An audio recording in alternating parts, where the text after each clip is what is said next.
Assalamualaikum warahmatullahi wabarakatuh. Selamat pagi anak bapak kelas 5 SD Kartika 111 Padang. Alhamdulillah, pagi hari ini kita lanjutkan materi pembelajaran kita tentang Asmaul Husna dan juga kitab-kitab yang diturunkan oleh Allah Subhanahu wa taala yang menjadi pedoman bagi umat manusia. Hari ini materi kita tentang pembelajaran yang kedua ini tinggal satu materi lagi, yaitu tentang suhuf. Apa yang dikatakan suhuf? Suhuf itu dia merupakan firman-firman Allah juga, sama dengan kitab. Bedanya kalau suhuf itu masih berbentuk lembaran, sementara kalau kitab sudah dibukukan, sudah tersusun. Kitabun, kutubun, kitab artinya buku atau lembaran yang sudah tersusun, sementara suhuf masih berbentuk lembaran, dan jumlah yang diterima oleh para nabi dan rasul tidak sama dengan kitab yang diterima. Suhuf ini cuma sedikit jumlahnya. Adapun nabi dan rasul yang memperoleh suhuf ini juga tidak banyak. Hanya 5 orang nabi dan rasul yang diberikan suhuf oleh Allah Subhanahu wa taala. Kita luruskan kembali, suhuf adalah wahyu yang diberikan oleh Allah Subhanahu wa taala kepada para nabi dan rasul yang masih berbentuk lembaran. Isinya juga tentang perintah Allah Subhanahu wa taala dan tidak diharuskan atau tidak diwajibkan disampaikan kepada kaumnya. Nabi apa saja yang memperoleh suhuf?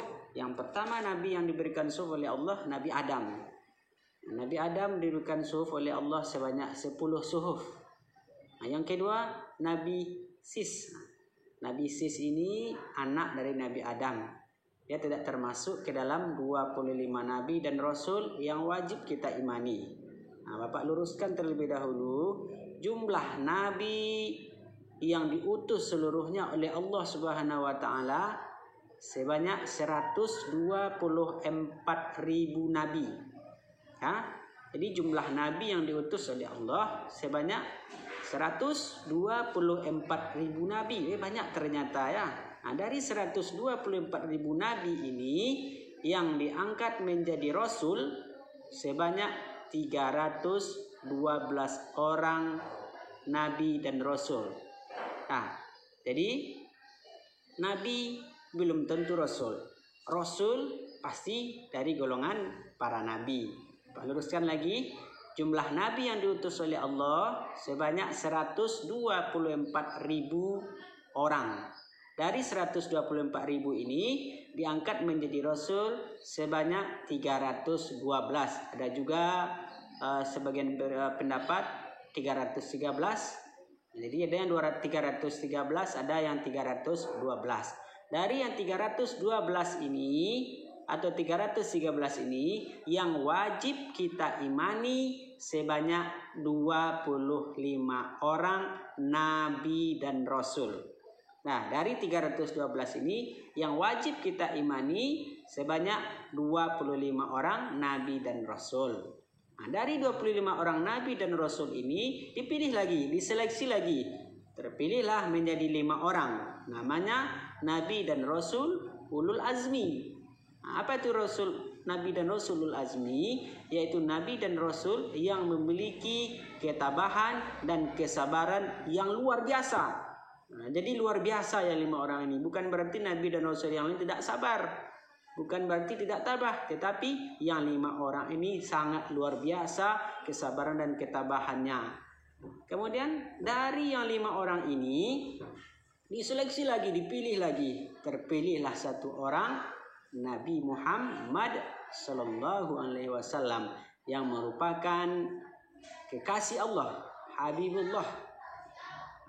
Jadi yang paling tinggi derajat atau tingkatan daripada nabi dan rasul dari 124.000 nabi ini adalah Nabi Muhammad Sallallahu Alaihi Wasallam. Dalam hadits kursi Allah pernah menyampaikan, laulaka Muhammad kalau bukan karena engkau hai Muhammad, ma khalaqta dunya wa ma fiha, tidak akan aku ciptakan bumi beserta isinya. Jadi kita lahir ke dunia ini, kita ada di dunia ini karena akan diturunkan Nabi Muhammad SAW di akhir zaman. Kembali kita ke pelajaran kita tadi. Jadi Nabi Sis tidak terdapat ke dalam 25 orang Nabi dan Rasul yang wajib kita imani. Jadi kalau tidak masuk ke dalam 25, boleh jadi tergolong ke dalam kelompok yang 312 atau minimal yang dalam 124.000 nabi yang sudah diturunkan oleh Allah. Kemudian Nabi Idris juga memperoleh 30 suhuf. Nabi Ibrahim juga diberikan sebanyak 30 suhuf oleh Allah Subhanahu wa taala, dan Nabi Musa juga memperoleh 10 suhuf. Jadi 5 orang Nabi dan Rasul yang memperoleh suhuf. Yang pertama Nabi Adam 10 suhuf, Nabi Sis 50 suhuf, Nabi Idris 30 suhuf, Nabi Ibrahim 30 suhuf, dan Nabi Musa sebanyak 10 suhuf. Dan dalil tentang suhuf ini itu dalam surah Al-A'la. Dalam surah Al-A'la ayat terakhir, suhufi Ibrahim wa Musa. Ini dalilnya tentang suhuf, yaitu surah Al-A'la ayat 19. Jadi tidak Bapak semuanya, materi kita pembelajaran yang kedua sudah selesai. Materi yang tertinggal 1 buah, yaitu tentang suhuf. Dan materi yang Bapak jelaskan ini bermanfaat bagi anak Bapak semua, terutama untuk menghadapi ujian mid semester kita pada minggu depan tanggal 14 September 2020. Jadi Bapak semua, untuk persiapan materi mid semester tak ada 2 materi. Yang pertama tentang surat At-Tin, yang kedua tentang Asmaul Husna dan kitab-kitab yang diturunkan oleh Allah Subhanahu wa taala. Mudah-mudahan apa yang Bapak sampaikan ada manfaatnya.